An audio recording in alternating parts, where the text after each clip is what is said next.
பல்லாவரம் தொகுதி திமுக எம்எல்ஏ இ கருணாநிதியின் மகன் ஆண்டோ மதிவாணனின் வீட்டில் 18 வயது இளம்பெண் பணிப்பெண்ணாக வேலைக்கு சேர்ந்துள்ளார். அவரை எம்எல்ஏவின் மருமகள் அடித்து துன்புறுத்தியதுடன் பல்வேறு விதமாக கொடுமைப்படுத்தி வந்ததாக புகார் எழுந்துள்ளது.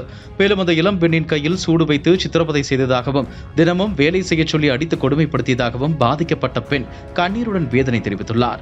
இது தொடர்பாக அவர் கூறியதாவது: 12ஆம் வகுப்பு படித்து முடித்துவிட்டு ஏஜென்ட் மூலமாக திருவான்மையூரில் உள்ள திமுக எம்எல்ஏ இ கருணாநிதியின் மகன் ஆண்டோ மதிவாணனின் வீட்டு வேலைக்கு சென்றேன். 2 நாளிலேயே என்னால் வேலை செய்ய முடியவில்லைன்னு சொன்னேன். ஆனா அதை கேட்காம அடிச்சு செல்போனை பறித்து கொண்டார்கள். பின்னர் உங்க அம்மாவையும் தம்பியையும் கொலை செய்து விடுவோம் என்று மிரட்டினார்கள். குடும்பத்தையே ஒண்ணுமில்லாமல் பண்ணி விடுவோம் என்று பிளாக்மெயில் பண்ணினாங்க. ஏஜென்ட் கூட உங்க அம்மா வருவாங்க, 6 மாசத்துக்கு அக்ரிமெண்ட்ல கையெழுத்து போடணும்னு மிரட்டினாங்க. நாங்க திமுக எம்எல்ஏ, எங்க கையில தான் பவர் இருக்குன்னு மிரட்டினாங்க. இதனால பயந்து போய் என் அம்மா கிட்ட எதுவுமே சொல்லாம அக்ரிமெண்ட்ல கையெழுத்து போட்டுட்டேன். 7 மாதமா வேலை செய்கிறேன். தினமும் அடிச்சு கொடுமைப்படுத்தினாங்க. போகும்போதும் வரும்போதும் கன்னத்துல அரைவாங்க. நைட்டு 2 மணி வரைக்கும் அவங்க வெளியூர் போறதுக்காக பேக்கிங் வேலை செஞ்சு, அப்புறம் காலையில 6 மணிக்கு சமையல் முடிச்சிருக்கணும்னு மிரட்டினாங்க. ஆனா என்னால சமைக்க முடியல. அந்த கோபத்துல ஹேர் ட்ரையரை வச்சு கையில சூடு வச்சாங்க. எவ்வளவு காயம் பட்டாலும் ரத்தமே வந்தாலும் ஹாஸ்பிட்டலுக்கு கூப்பிட்டு போக மாட்டாங்க. ஒரு நாள் வீட்டை துடைக்க சொன்னாங்க. அதை என்னால செய்ய முடியல. இதனால குழம்பு கரண்டியை வச்சு ஒரு நாள் முழுவதும் அடிச்சு தொந்தரவு பண்ணாங்க. கத்தியை வச்சு கழுத்துக்கிட்ட கிழிச்சாங்க. நியூஸ் பேப்பர்ல தீ வைத்து வாயில சூடு வச்சாங்க.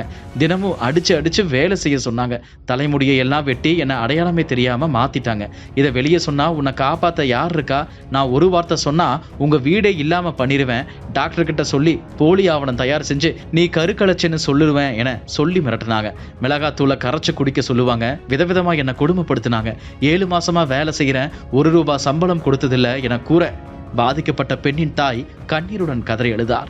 இதனிடையே 18 வயது இளம்பெண்ணை சித்திரவதை செய்த திமுக எம்எல்ஏவின் மகன் மீது கடும் நடவடிக்கை எடுக்க வேண்டும் என்று பாஜக மாநில தலைவர் அண்ணாமலை வலியுறுத்தியுள்ளார். இது தொடர்பாக அவர் வெளியிட்டுள்ள பதிவில், சென்னை பல்லாவரம் தொகுதி சட்டமன்ற உறுப்பினர் கருணாநிதி அவர்களின் மகன் வீட்டில் வேலை செய்த 18 வயது பட்டியல் சமூக இளம்பெண் சட்டமன்ற உறுப்பினர் கருணாநிதியின் மகன் மற்றும் மருமகளால் கடுமையாக தாக்கப்பட்டும் சிகரெட்டால் சூடு வைத்தும் துன்புறுத்தப்பட்டுள்ளார் என்ற செய்தி மிகுந்த அதிர்ச்சி அளிக்கிறது.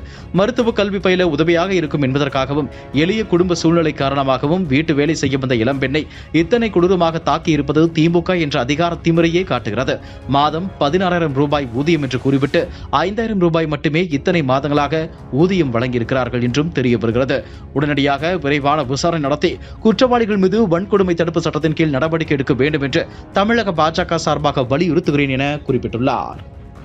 இதுபோன்ற செய்திகளை மேலும் தெரிந்து கொள்ள எங்களது யூடியூப், ஃபேஸ்புக் மற்றும் ட்விட்டர் ஆப்களை சப்ஸ்கிரைப் செய்யவும்.